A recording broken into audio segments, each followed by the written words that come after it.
Again, here we are, Daniel and Mhm. Mario, the Awaken Men podcast, and never scripted, just two conscious men just talking here and going along with Yep.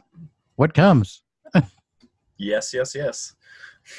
Last time we talked about the inner child, which that was pretty good. I think that's something that we hardly ever really talk about. It's just the inner child, but it's such an important part of who we are. Yeah. It's the gateway to everything you desire. Yeah. Yeah, and then once you figure that part out, it's like at least we were talking earlier about feeling into the decisions and feeling into what feels right. And I think that's a very important one too, that I think some people lose sight of that. Yeah, definitely. And what's right for you isn't right for someone else. That's why advice is so bad, usually. Yeah. Yeah, and that's one of the reasons I think whenever I do anything, it's like I don't give I always use I statements, and I think that's a very important part in whatever we're trying to do is I. Even like when I talk here, it's like I try to use I statements, and sometimes you got to use you, but most of the time you can say everything with I statements. Right, definitely. Yeah, and it's pretty interesting because when you put that I statement into it, it really brings it home, in my opinion. Like if I'm talking about and you do this and you do this, and then it's like, wait a minute. But when you change it and say, I do this, I do that, it I don't know, for me it brings back that power back to me. Hmm. Yeah, and it's your experience of whatever's happening. So if you're saying you do this and you make me feel blah, blah, blah, but they could be doing the same thing to someone else and they wouldn't feel that way. So really, they're not making them feel that way. Your experience of them doing that makes you feel blah, blah, blah. Yeah. It's funny, because we think that we have all this it's like, oh, that person made me feel this way, or that person made me feel that way. And when it really comes down to it, it's not that they made us feel any way. It's like it's that we're being triggered and it's doing something in us to do that. Right. Yeah, definitely. And that's, to me, what responsibility is, taking count of your own feelings and not blaming the world or the government or traffic. Because there's people that sit in traffic. I read this thing that some guy sits in traffic and it's his Zen time. Like Hmm. that's the only time he has by himself. So like you can be angry or not angry in traffic. So it's not the traffic's fault. Right. Yeah, that's the funny part is we think that we have to block out this time for Zen time or block this out, and really Zen time can be, and I call it Zen time. Zen time can be any time you want it. All you have to Mhm. do is learn how to block things around you and just be able to move with it and flow with it, and that brings us to the next thing. It's like the flow. It's like just being with the flow and being able to understand who we are helps us move through that flow. Mm-hmm. Yeah, definitely. I mean, and talking about taking time whenever you can, Hmm. there's many times we can take breaks and we decide to scroll on our phones or go watch Mhm. TV or something. And it's not wrong. I'm not saying it's wrong, but I'm sure that doesn't feel good. But if you took that time instead to just sit with yourself or look around, I mean, you can make any moment, a little meditation or a little break, and that'll keep you in the flow more. Yeah, Because if you stop, then you know which way to go. But if you don't stop, you're just going to be running, and then you're going to be way off track and not even know it. yeah. It's funny because the I see that a lot. It's like somebody gets off the table in a restaurant, and first thing they do, they go to their phone, and I'm guilty of it too.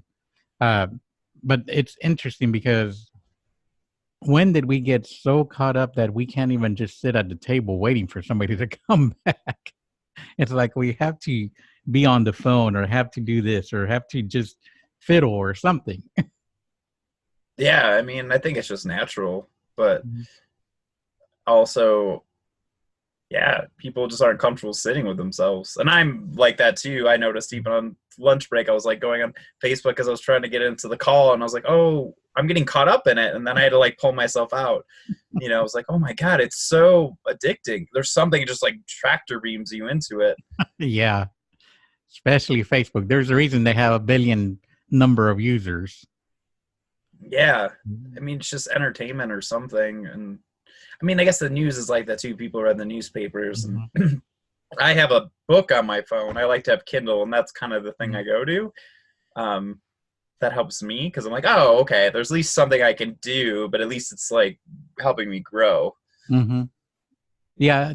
See, I've actually bought a Kindle. I got a Kindle, and I tried getting into the books, reading Kindles, even audiobooks, and I just couldn't get into it. I really do need that book. It's like the book really helps me out. And I admire like you and other people that can read it off the Kindle like that, the Kindle app off a phone or a tablet or whatever. I just find it kind of fascinating how you can read on that screen. Yeah, no, I mean, I don't read most books that way, but I usually like to have one that will keep me from going on Facebook. So it's like if I'm going to do something on my phone while I'm in the bathroom or something, well, at least I'm going to read a Kindle and not go on Facebook. It's like a harm reduction thing. Yeah, it's just kind of funny to me. It's like how we don't have any idle time because we have our phones. It's like technology has really pushed us into having to do something, always in that fast pace of doing everything. Yeah, and how much more could you do if you took those things away? Like I did it if I take most people's lives, and I'm really good with time. I don't know why I've always been, since I was a kid, I was the kid that did his homework at school and never had homework at home. Like I was that person because I never want to waste a second. You're like, well, you can talk to friends here. I can go do my work and then I can go do what I want.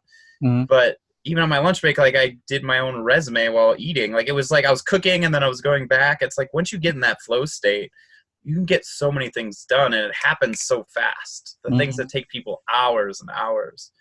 And then also if you take someone's life and you just cut off some of their TV and some of their Facebook, like if I really tracked it, you might be on Facebook at 30 minutes a day. That's a long time. Like you could watch another episode of that show, or you could have read a book in a week, in that same period of time. Yeah, and that it's interesting because I brought up feelings at the beginning of all of this, and that we feel into being able to feel into the situations of how we are in certain things, how we feel about a job or feel about somewhere else or someone or something like that. And I think that's where we've been disconnected from the I. It's like, and I call it the I, like the I am me, where we've gotten so busy that we forget to feel into our decisions. Right now, the decisions are very logical. I mean, there's even flowcharts out there on how to make a decision. It's like, which is kind of really funny. But I think we've gotten too much into the logical side, which I think is what technology has done. And we've disconnected those hearts from our mind. Right. It's like trusting the gut decision. Mm-hmm. Or, for me, I have to take time with decisions. I think everyone's different. And that's the feeling into it, because I'll know when it's the right decision. Like there'll be a knowing. And until then, I don't like to make a decision. Like I'll wait. And also, if you're making a flow chart about a decision, then it's probably not the decision to make. Like you already know. You're like, well, I couldn't just do it. Like it wasn't an obvious thing. And there might be some fear, but you'll know. Like when you're, I don't know, if you're getting a certain food, like when it's the right decision and not. You don't need a flow chart to be like, eating Doritos isn't the best decision for my body. Like deep down, you're making the flow chart to try to justify the decision. Yeah, I think that's the whole thing, right? We have to justify our decisions. We have to validate everything. We have to validate that that's right. We have to validate that this is good or this is bad. And in reality, it's whatever. And, I'm a very true believer that things happen to me for me. So whatever is happening, if I get this job and that's the job that I didn't like anymore after being in it and I felt and it was all right, everything has its purpose. Everything has, right. If I went into a job, thought that I was going to like it and don't like it, that's perfectly fine. And just learn to move with that.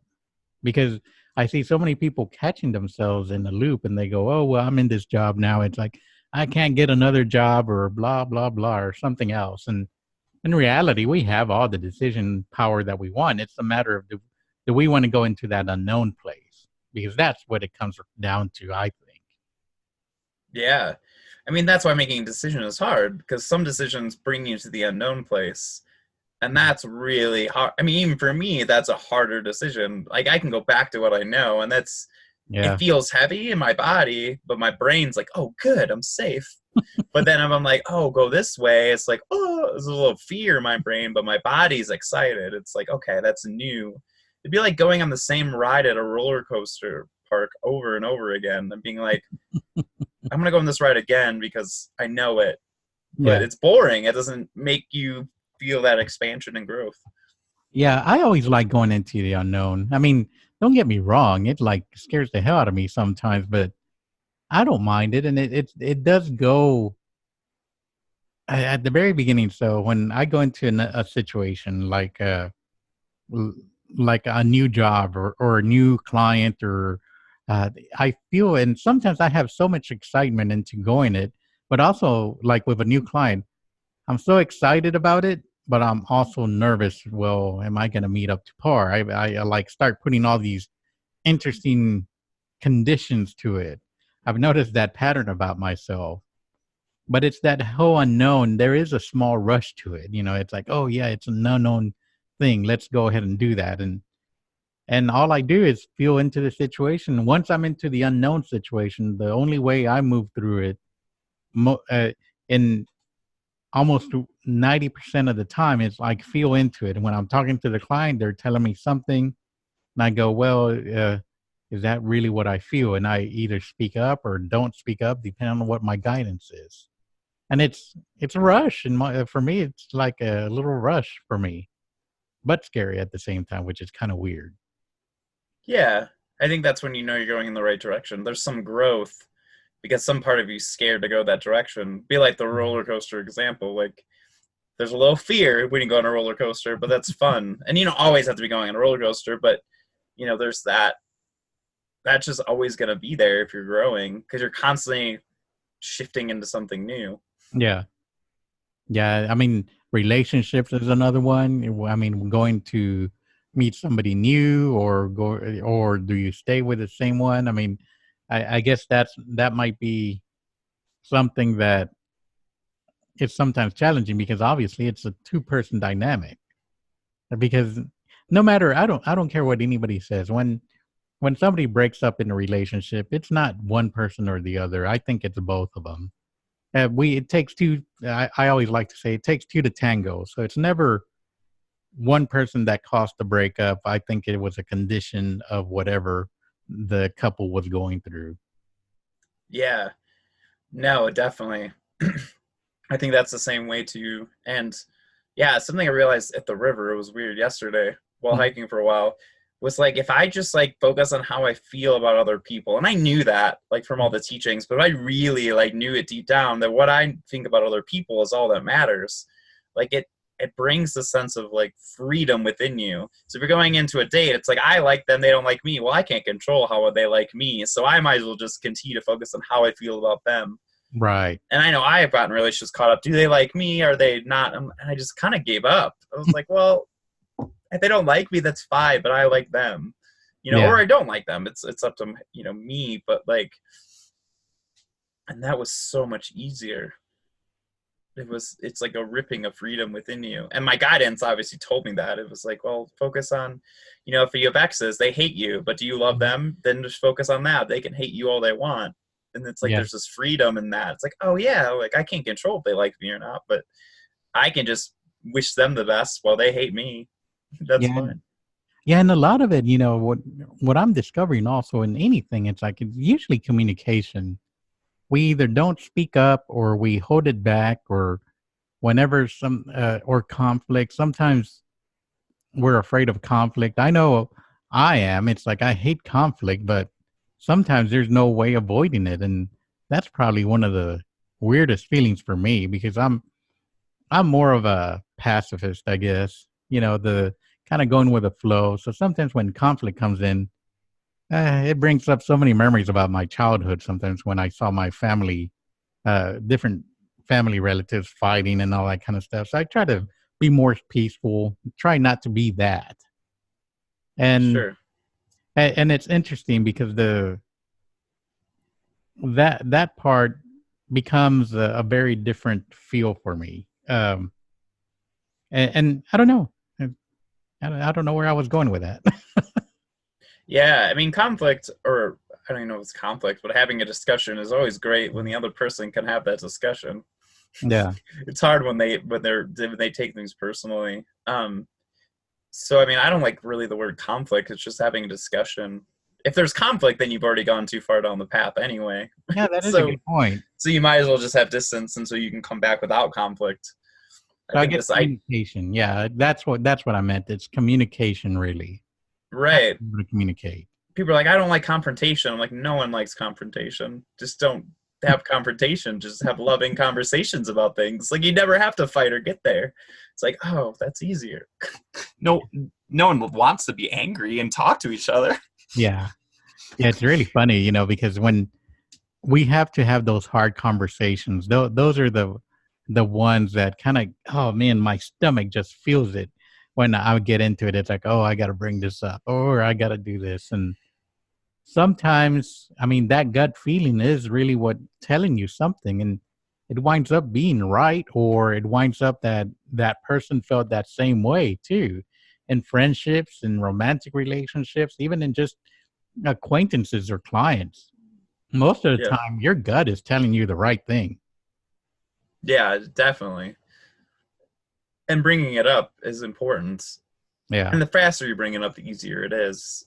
But also just, yeah, I know conflict isn't my favorite thing either, or having those discussions, but I know it's easier if I do. It's like a band-aid. So yeah, it's just like, oh, might as well do it. And the more you do it, then it just gets easier. And then you're like, well, okay, let's just do this again. It's like anything. Practice makes perfect, yeah. but you can I never don't be know, perfect. man. It's like for me, it's like I still feel it. So, but that we're all different people. For me, it's like keep if I bring it up and then another situation comes up and I always feel it. But it's my way of dealing with certain things. I actually find myself if I don't bring it up, that stomach churning in me gets even worse. So I just Right. get rid of it and it's like let's just say it out and what happens happens. It's and as I go through the process of talking about it, I start learning new things because either they open up or they get triggered and you start learning more things about each other, whatever that is. Right. Yeah. I mean, it creates intimacy to have Mhm. that vulnerable, open space. Yeah. If everyone's just like tiptoeing around, it doesn't actually create any open connection. Yeah. It actually creates the opposite. It's like this weird closed off, let's pretend everything's fine, but let's go have margaritas in the 60s, like at our dinner table. Like there was no intimacy. So we're all kind of been trained by those people that didn't have much. Yeah, it's interesting because the intimacy is I think is a very important part because that you're right. It's like we're so busy, oh let's watch a movie together. Oh, let's go have dinner together or something. But the conversation I think is the real intimacy. I don't think the actions of what we do is the intimacy. I think the conversation is the intimacy. That at least that's my opinion because I don't really see any other way to get more intimate than a person than just learning who they are. I mean, in their mind, in their heart, and just learning who they are completely. I think that's one of the most intimate things you could ever do. Mm-hmm. Yeah, I mean, when you're connecting from without something else like a Yeah, TV or a movie or something like, and that's not wrong. I mean, that works, but it's not an intimate connection. yeah, And like when you have those moments that are more intimate, and intimate, I don't mean sex. I mean just like that yeah, feeling of connection. Like you feel better. I know I crave that. I'm yeah. not Me craving too. it in an addictive way, but like I go to ecstatic dance, which is like a silent dance, and certain yoga even like that creates. I feel more intimate sometimes with the people I do yoga with than I do with people in my life because there's no distractions. We're doing something together, and there's a vulnerableness to that. Hmm. At least in the air, you can feel it. Yeah, And I've never done the ecstatic things. I need to sign up for one and just go and do one and experience that. It is my favorite thing. Is it? I love it so much. But it's a very, intimate thing. So for some people that's really like, people like it, but it's new, right? So it Hmm. expands you to a different level, which and you're dancing with people and connecting and there's no talking, which that even creates a more intimate connection. So can you describe a little bit? Because I've never done it. I've read about it, but is it just kind of you're just dancing to some music, certain type of music, or is there somebody talking to you through, or what's all that? There is different ones, but the general one is there's some type of ceremony at the beginning usually. Mm-hmm. Not everyone I've been to, but the one here, and then yeah, there's no talking, so that's the big thing. So and there's a DJ playing. It's usually like tribal spiritual dance music kind of thing, Oh, and okay. and everyone's either dancing with each other, like there's different styles, or you can do whatever you want, Mm-hmm. but it's all nonverbal communication, interacting, which creates a level of intimacy because it drops people out of their heads Mm-hmm. into their bodies, and you're dancing, so that creates that too. So it's like for 1 hour, 2 hours, or does it vary? Or It's like an hour and a half, 2 hours, but I'm sure they vary. but you can take a break in between if you need to, right? Or Yeah, is, there's no one like whipping you with a whip from behind. You can do whatever you want. You can leave when you want. I mean, it's not that type of thing. oh, okay. I didn't know. I don't know. It's one of those things. You get started, they lock the door, and then you don't get out. No, not the one. I mean, I've never heard of that before, but I'm just joking. No, but the ecstatic dance has. I've been intrigued by it, and unfortunately, there's none close. At least I haven't found any close to mine. So once I find one that comes close, I'm gonna go to one because I had to drive out about an hour to where I can actually go to one.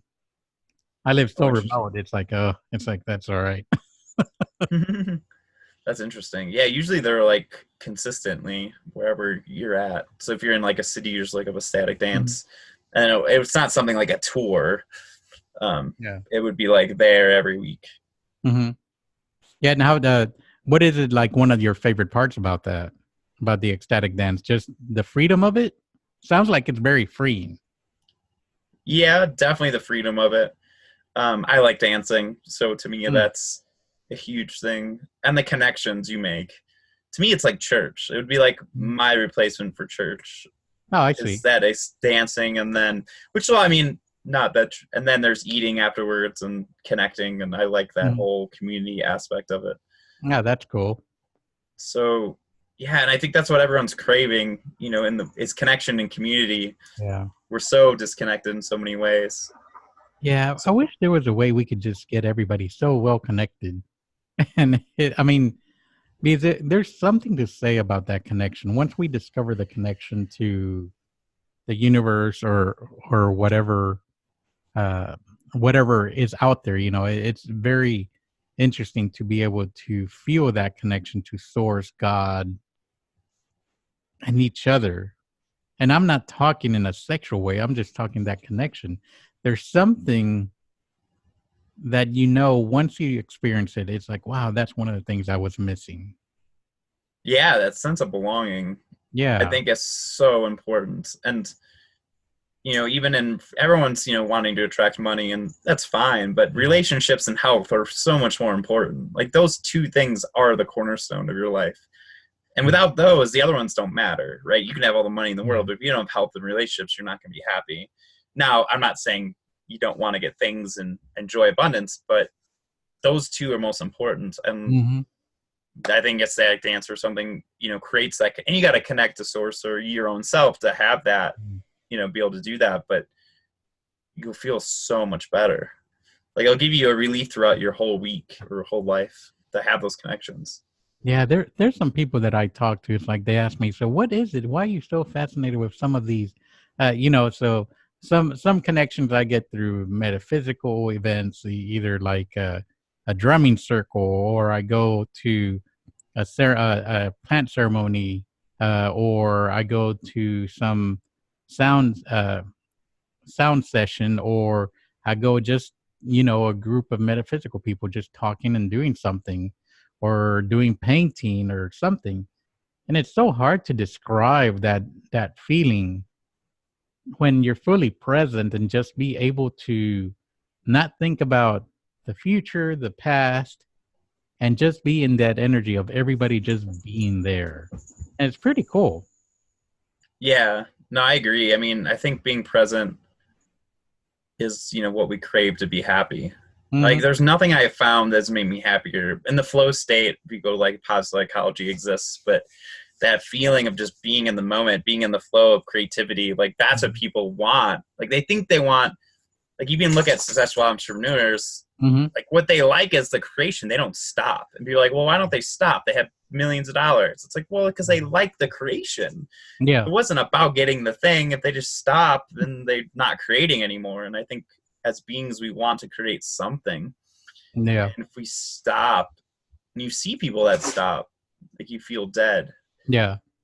And we're like convinced we've been taught that it's always about the stuff. It's not about the stuff. It really is, like you said, it's about the individuals, the connections to the people. There Yeah. there's just something about that. And I don't know. That's a topic I can talk on forever about it, but uh, I just find it fascinating how lost we are nowadays. Yeah. I mean, save the planet. I don't like that word, but what's going to help people is just having those connections. Mm-hmm. Like it's so important to create that heart-centered intimacy if we're going to ever feel whole. And Yeah. by feeling whole, then people make better decisions in their lives. They feel connected to their planet, they feel connected to their community, they feel connected to their neighbors. Maybe you don't feel connected to anyone else, and it's easy to be very selfish and not care about anyone else because you don't even see it. Yeah. And but if you are connected, then you want to do something and you just feel more fulfilled. It's like the key to that, your happiness. Yeah, and connection come in different ways. Meditation is definitely the number one. I mean, that's probably one of the easiest things, yet it's some of the hardest things because it really forces you to find time. And we think we don't have time, and we have all the time in the world. We just choose not to put that. Like for example, I was with a client, and it was really funny. This person was going to a marathon in another city, so very fit person, and where I was at, I was sitting in a uh, uh, very limbered position, I guess, where my knees were a certain way, and and yoga's helped me in some of that. And she came by and she goes, "Wow, how are you able to stretch like that?" I go, "Oh, just yoga." And this lady that's going out of town for a marathon says, "Oh man, I just oh no." So Daniel has a dog over there, and I think he's taking care of the dog. Sorry, the dog was scratching at the door. Yeah, yeah. I was telling our audience here, it's like I think you have a dog out there you're taking care of there. Yes. No, but what I was saying, it's like so this lady that's going to another city to go to a marathon, and I tell her I do yoga, and she goes, "You know what? I wish I had time for yoga." And I kind of started laughing. It's like, okay, so you want to do yoga, but yet here you are traveling to another city to travel a marathon. It's like, so you really don't want to do yoga that bad. It's like you want to do running more. So, Right. so I find that kind of funny. It's what we prioritize that makes it what really is. And if we prioritize, once again, it comes to the I. Once I prioritize myself, that makes a difference. That's where connection happens. That's where the intimacy with other people happen. And just the joyfulness of life. That's Yeah, that's my preachy little part of it. it was perfect. Yeah, I don't have time. Mine is I don't have money, but everyone has their butts, and it's Yeah, just we like, all have them. but you have to just throw those away, Mhm. because usually the reason you have to do the thing is to get that. Like, for me, it's like, people are like, well, I can't start my own business because I don't have the money. Well, you're not going to have the money if you don't start your own business. Like, you're going to be exactly where you are. So, like, what is that? What does that mean? Like, that's why you have to go do the other thing, or I don't, whatever that is. Um, and time is a big one for people, and it's just Yeah. really one. Either you don't want to do it, it's not really a thing you want to do, or it's just a convenient excuse, right? It's the but. Mm-hmm. You know, oh, I can't do this, but I don't have time. And usually, like I said, when I look at people's lives, if I look at what they're doing, like they just cut out the Facebook and television or whatever they do, Yep. they probably have some time. Like, and the thing with yoga and meditation and any kind of thing is self-care, you know, it increases your time because it increases your energy and focus. So really it all kind of like, it helps you with everything else. Yeah, it's the unknown. You know, it's like, oh, well, if I, how, where am I gonna get some time? It's like, oh, I don't know. It's like, rather than looking at something like, kind of just throw your schedule away, and from there, that's my cat now. Cats want to be in the picture today. Um, you know, throw everything away and throw that schedule. And I'm not saying don't follow a schedule. What I'm saying is throw it away and start over. And then prioritize that. Prioritize what you favor the most. And what you favor the most is whatever makes you feel good. It's like, oh, I really want to do more like this lady. If she really wanted to do yoga, why don't you put yoga above the running? Or why don't you put yoga in a place in your life where maybe watching TV is not something you really want to do, and put the place of yoga there, or whatever it is. And that's an easy way for me, at least how I do it. But it takes a lot of knowing myself, and I'm going to make mistakes. That's one thing I do admit. It's like, I'll make mistakes. I'm not Mr. Perfect or anything. And what happens? I'll reevaluate and change it. Because why? Because I can. Yeah. And, you know, prioritizing those things that make you feel good Yeah. over the things you should be doing. And that's Mm-hmm. the weird thing. People have to-do lists always for like, I need to do laundry or whatever. And that's Mm-hmm. important. Like I like clean clothes, but also prioritizing, like, and companies are starting to do this, but prioritizing like yoga, like the things that make you really happy. Like Yeah. I go to Ecstatic Dance every week, and I'm one of the people that go consistently, and they're like, how do you, you know, people ask me to make time. I'm like, well, yeah, of course I always make time for the things that make me really happy. Like, what else am I making time for but the things I really love? You know, and showing up for those, you know, even though there might be sometimes this feeling like, don't go, right?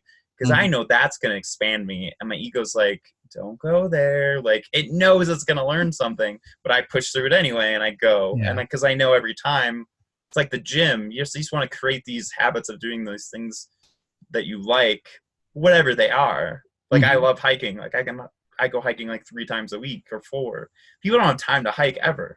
And I'm like, well, I just make the time. I might come home at 9 o'clock and go to sleep an hour after I come home. You know, I don't go home from work and then just, you know, do these Mm-hmm. other things, unless that's the things that excite you, right? Like maybe, Yeah. but whatever those things are. And you'd be surprised when you make room for them, how easy it becomes. Mm-hmm. Because you're Yeah. like, well, you stop spending money and you stop. When you meditate more, I can tell you, I haven't worked, I let go of a job that grew up in delivering that wasn't fulfilling me. I've literally probably spent $20 in 4 days. I Mm-hmm. already had food. So, I mean, I bought that. But like literally I stopped drinking caffeine. Like I just stopped doing everything else. I didn't need it because it was like, oh, I feel good. So it's like when you do these things, you'll save money. Yeah, it's a different way of being, and it's the unprogramming of what we've been programmed, and that takes some time. The other thing that I've noticed is people are so in a rush to find it, so they go into this field of improving of self improvement, and they want to get to the finish line. And one of the things I tell everybody And one thing I tell everybody is, you know, there is no finish line over there. It's always going to be a constant thing. And they go, well, why is that? I go, because you're human and you're going to be changing as you go through this Right. process. So don't be static. Don't just allow yourself to change. And that is the other part of the unknown. It's like just changing. Yeah. And that's the only constant. So Yeah, change is the only constant. Just like our time on here, it's always changing. We always go with the flow. We right. we change it up, and always we we want it to be a certain time, but we go with the flow, and we don't have to make it 45 minutes, 20 minutes, even 10 minutes. We just make it whatever we feel, and when we feel it's time, it's time. And I think I feel the time is up. Yes, there's a lot of distractions today. Yeah, the universe is telling us, oh, okay, buddy. It's like I got my cat jumping all over the place over here, and you got the dog over there. And anyway, once again, thank you, everybody. Thank Yeah, you, thank you. Daniel. And for today, the only thing I have, at least, is you know what? Do that one thing that you're so afraid of doing. That's the only thing that I am asking everybody to do. Yeah, yeah, and I wouldn't say even I did this practice. If you have something you're scared of, visualize yourself doing it. Yeah, You're that's not going to attract it just because you visualize it for 45 seconds, I promise. But like, just, yeah, put yourself in that situation or visualize it. I mean, I've been homeless. I've experienced certain things. I did it on purpose, but like, you don't die. And when you experience that, there's a freedom in like experiencing your deepest fear. yeah, there is. And I guess it's time. So thank you, audience. Once again, subscribe down below in the YouTube videos there. And please subscribe to us and send us any questions that you might have. And we'll see you next time on the Awaken Maine podcast.